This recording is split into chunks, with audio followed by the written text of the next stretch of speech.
Hello students and good morning to all of you. This is Vijay Singh and income. Now I'm going to give you the discussion on computation of income, profit and gains from business and profession. This is a part first of unit third of particular topic.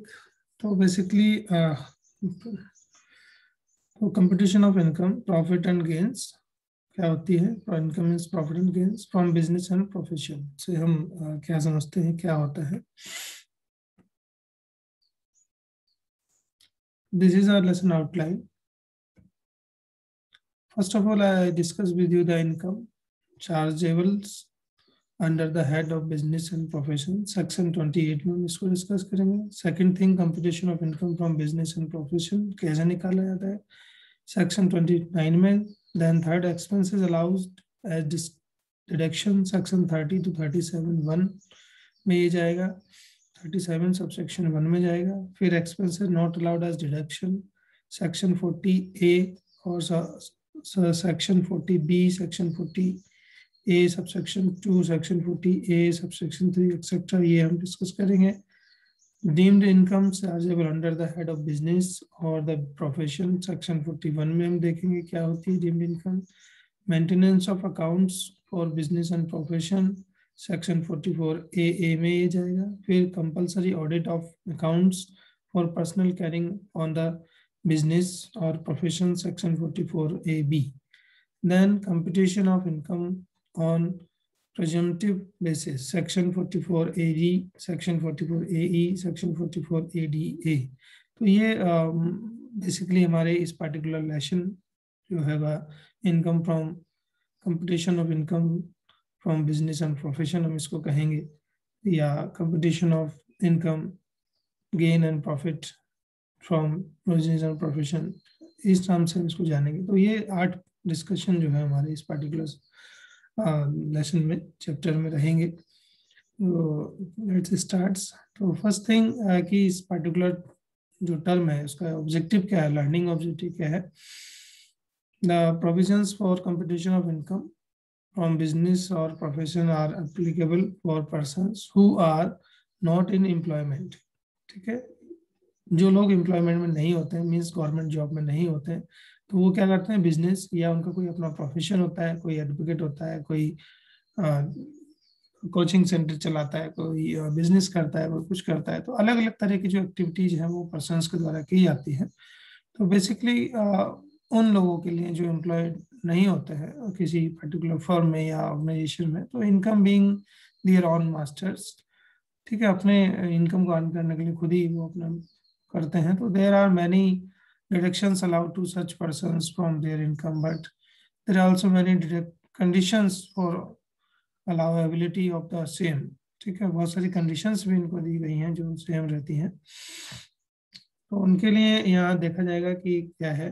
दूसरी चीज हम देखेंगे at the end of this lesson, अगर आप बात करें तो student will be able to understand, बच्चों को समझना, आपको समझना है कि what incomes are chargeable under the head of business and profession. कितनी तरह की इनकम्स हैं जो head of the business and profession chargeable होती हैं. Determine the expenses which are admissible or inadmissible while computing the income from business and professions. Next जो fourth है वो analyzing when are certain receipts deemed to be income chargeable to tax under this head, or determine the deduction allowable on actual payment basis. Know which the SSE are required to compulsorily maintain books of accounts, and determine when is audit of the accounts is compulsory. Determine who are the SSE to whom the provision of presumptive tax apply. तो ये सब चीजें जो objective है हमारे, इनको fulfil करेगा ये लेसन. तो after and of this lesson you will be understand about all these things. So I hope you understand. So these are the key sections covered in this chapter. आप देखेंगे यहाँ section 28 basis of charges होगा, section 29 computation of business income, section 30 building used of business, section 31 plant and machinery, furniture, fixture and business. 32 में depreciation हम discuss करेंगे. 32 AC में investment in plant and machinery होगा. section 35 scientific research के लिए आता है. section 35 2AA जो है weight direction of continue on to national national laboratories and section 35(2)(a)(b जो है company assessee in house scientific research, 35(a)(d) reduction for specific business, 35(c)(a) expenditure on the rural development program, 35(c)(c) expenditure on agriculture extension project, 35(c)(d) expenditures on skill development project, 35(d) amortization of preliminary expenses, 35(d)(a) amortization of expenditure in case of VRS, 36 allowable deductions कौन कौन सी हैं, 37 first में general deductions कौन कौन सी हैं, 37(2)(b) में expenditure to political parties कौन से हैं, एंड 38 सबसेक्शन 2 में building plant machinery furniture not exclusive for business, 40A deduction not allowed कौन सी डिडक्शन नॉट अलाउड है, 40A subsection 2 expenditure to specified person, 40A subsection 3 payment other than by the account paying check, 40A subsection 7 disallowances for the provision of gratuity, 40A subsection 9 contribution to non-statutory funds, 40A subsection 13 non-deduction of mark to the market laws, 41 deemed profit chargeable to tax, 43 subsection 1 actual cost, 43 subsection V certain deduction and actual payment basis, 43AA taxation of foreign exchanges fluctuation, 43CA consideration of real estate transaction, 43CB computation of income from construction and services contract, and 44AA books of account, 44AB audit of accounts, 44AD AE ADA deemed business incomes. तो ये बहुत सारे sections हैं जो इस particular lesson में आपको मिलेंगे। चलिए, first of all I discuss with you in that particular lesson income chargeable under the head of business और प्रोफेशन। कौन कौन से इनकम्स हैं जो बिजनेस एंड प्रोफेशन के अंडर में आती है, हेड में आती है, जो सेक्शन 28 का जो पार्ट है वो हम डिस्कस करेंगे। तो यहाँ आप देखेंगे following incomes are chargeable under the head of profit and gains from business and profession, basically ये इसका हेड होता है। तो प्रॉफिट ऑफ एनी बिजनेस और profession carried by the assessee at any time during previous year, कोई भी profit कोई भी बिजनेस या प्रोफेशन से जो कमाया गया हो वो पार्टनर ऑफ ए फर्म की अगर हम बात करें, any interest, salary, bonus, commission or any type of remuneration due or received from his firm, ठीक है, कोई भी पार्टनर अपनी फर्म से कोई सी भी टाइप का इंटरेस्ट, सैलरी, बोनस या कमीशन अगर पाता है, रेम्युनरेशन पाता है, वो सब उसका बिजनेस एंड प्रोफेशन का आएगा। तीसरा चीज है कंपनसेशन ड्यू और रिसीव, कोई भी कंपनसेशन अगर ड्यू हो गया है, रिसीव है, तो उसको हम यहाँ देखेंगे।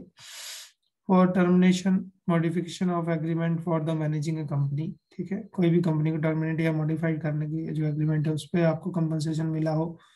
Termination modification term of agencies का हो, for vesting of in government management of any property business under any law from any person.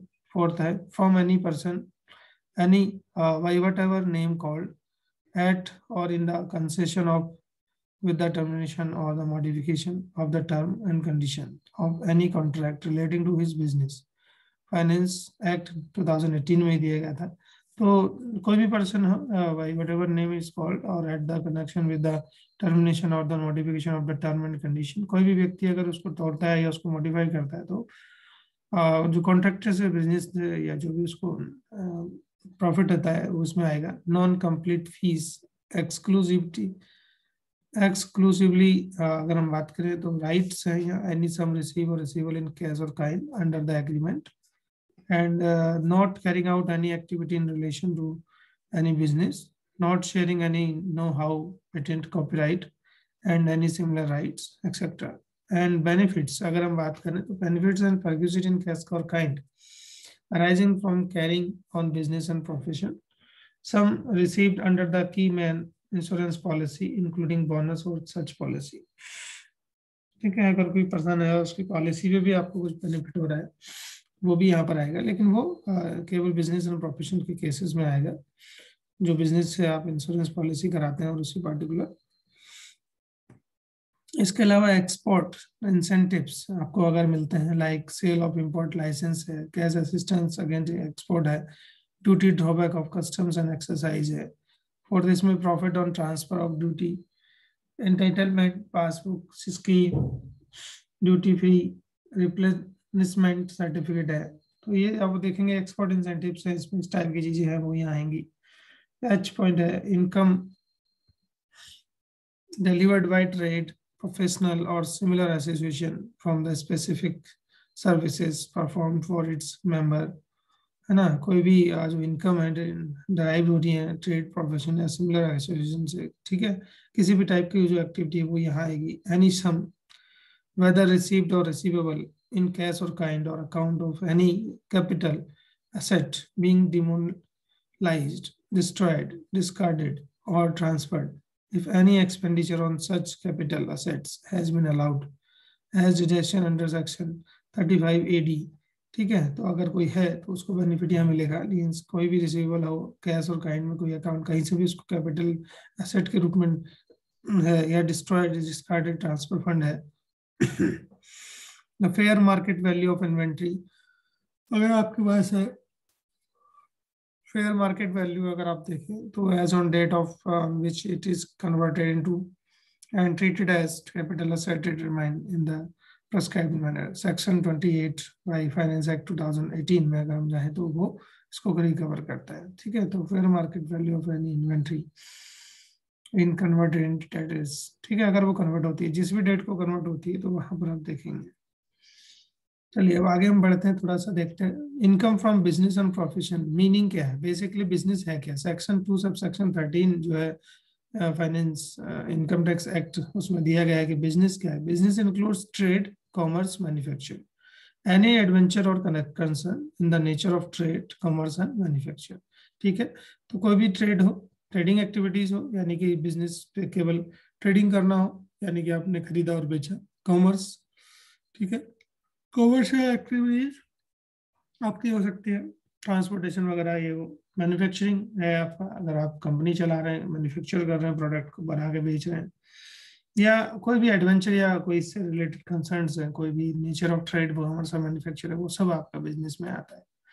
Meaning of profession की बात करें तो सेक्शन 2 सब सेक्शन 36 में जाता है। Professions include vocation, and vocation means जो है वो आपका एक्चुअली आप जितना भी उसको एक्टिवली पार्टिसिपेट करके अपने इंटरेस्ट के साथ उसमें पार्टिसिपेट, प्रोफेशन कहलाता है जो आपका अर्निंग जो है आपको जिस पर्टिकुलर एरिया में उसमें होती है। Profession requires purely intellectual skills और मैनुअल स्किल्स। यहाँ पर आप बात करेंगे तो प्रोफेशन क्या है, आपकी इंटेलेक्चुअल स्किल्स और मैनुअल स्किल्स आपके अंदर होती है, यानी कि like doctors, like advocate and other drivers and other, बहुत सारे लोग होते हैं जो प्रोफेशन होते हैं अलग अलग, टीचिंग प्रोफेशन है on the basis of some special learning, ठीक है। नाउ द की पॉइंट्स की अगर हम बात करें income from business and profession की points, first thing is must be carried on by the SSC, ठीक है। जो बिजनेस या प्रोफेशन है वो एसएससी के द्वारा कैरिड किया गया हो, चलाया जा रहा हो। Must be carried on during the previous year, continue previous year में चल रहा हो। Only profit of the previous year are to be tax, जो भी प्रीवियस ईयर का प्रॉफिट है वही टैक्स होगा, या इनकम या गेन जिसको हम कहते हैं। Income include negative income, losses also, अगर लॉसेज हैं तो वो भी आप शो करेंगे क्या है। Relevance of method of accounting, cash और मर्केंटाइल, कौन सा अकाउंटिंग सिस्टम आपने अपनाया है, कैश या mercantile. There is no difference between legal और इलीगल बिजनेस, ये भी ध्यान देना है आपको कि बिजनेस बिजनेस होता है, वो लीगल है या illegal.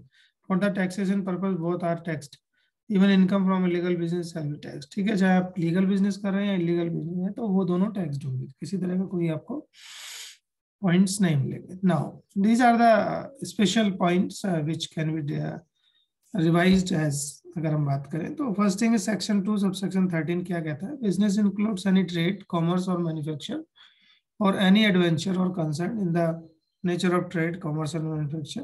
Even a business single or isolated transaction can be held and to be capable of falling in the definition of business, ठीक है। जो भी बिजनेस के टर्म में आ सकता है उसको हम यहाँ पर रखते हैं।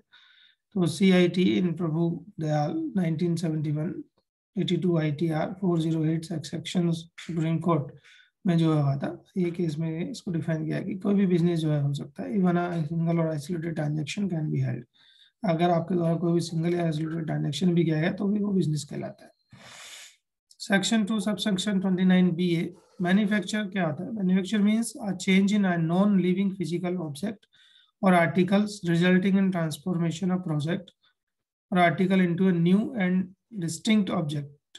ठीक है, कोई भी जो नॉन लिविंग फिजिकल ऑब्जेक्ट है या आर्टिकल है उसको आप किसी भी दूसरे ट्रांसफॉर्म करके प्रोजेक्ट में आर्टिकल में न्यू या डिस्टिंक्ट ऑब्जेक्ट में कन्वर्ट करके डिफरेंट नेम और करेक्टर के साथ अगर आप bringing into the existence of a new object or article with different chemical composition or integral structure, then it is known as a manufacture। ठीक है, तब जो उसको मैन्युफैक्चर कहा जाता है। then section 2 subsection 36 की अगर हम बात करें, it is as profession includes vocation। तो basically vocation क्या है? तो illegal business from income from point of view even profit of illegal business are taxable under the business and profession। speculation business where speculative transaction carried on by the SSE or such nature to has to constitute, and speculation business shall be deemed to be distinct and separated from any business। ठीक है, separated तो है but it is a business और illegal business type का है, तो उसमें transaction जो भी इनकम है। बिजनेस लॉस की अगर हम बात करें तो business income include business losses also provided there are of revenue nature real losses and incidental to carried on business etcetera. तो बहुत सारी चीजें हैं, इनको आपको ध्यान देना है। मेथड ऑफ अकाउंटिंग भी यहाँ पर आप अगर हम बात करें, section 145 subsection 1 income under the head of business and profession and income under the head of other sources to be calculated on the basis of cash or mercantile basis of accounting regularly employed by the SEC। section 145 subsection 2 अगर हम जाएं तो central government में notify in gazette notification official gazette notification from time to time income computation or disclosure standard to be followed by any class of SSC in respect of any class of income। ठीक है, किसी भी SSC के द्वारा किसी, तो section 145(3) where the is not satisfied. ठीक है, असेसिंग ऑफिसर अगर सेटिस्फाइड नहीं है तो करेक्टनेस और completeness of the account of SSC ये आपको चेक करना। Where the method of accounting have not been regularly followed by the SSC, income has not been computed in accordance with the standard notified and error may assessment of section under section 144। तो ये आपको देखना पड़ेगा, तो फिर उसको 144 में जाना पड़ता है। जनरली जो मेथड्स होते हैं, methods of accounting in certain cases, section 145A अगर हम बात करें तो for the purpose of the determining the income chargeable under the head of business profit and gains of from business and profession की अगर हम बात करें तो valuation of inventory shall be made at lower of actual cost or net realizable value computed in accordance with the income computation and disclosure standard notification section 145 subsection 2। Valuation of purchase of and sales of goods and services and inventory shall be adjusted to include the amount of any tax, duty, cess or fee actually paid or incurred by the SSC to bring the goods or services to place its location and the condition as on the date of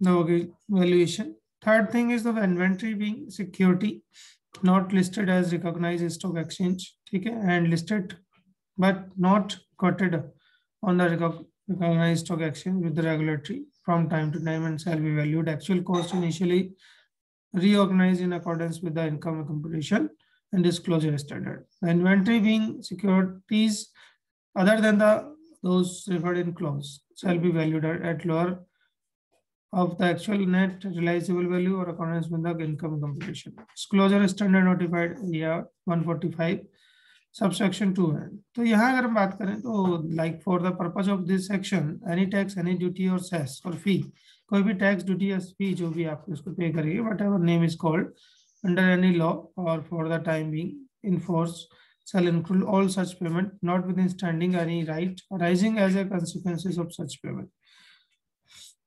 Taxation of certain income section 145, so notwithstanding any contractory contents in the section 145 interest received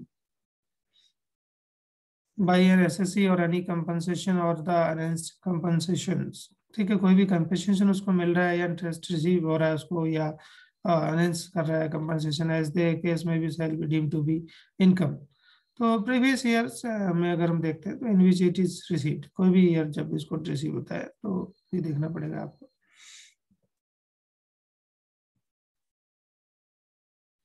इसके अलावा any claim और escalation of price in contract or export incentive shall be deemed to be income of previous years in which the reasonable certainty of its realization is achieved. The income refer to sub clause, ठीक है, sub clause है आपका ये XVIII of clause 24 of section 2 shall be deemed to be income of previous year in which it is received. If not charged, income is earlier in previous year. So I hope you understand all these things, and this is the introduction or the basic section 28 discussion of that particular chapter. Thank you very much.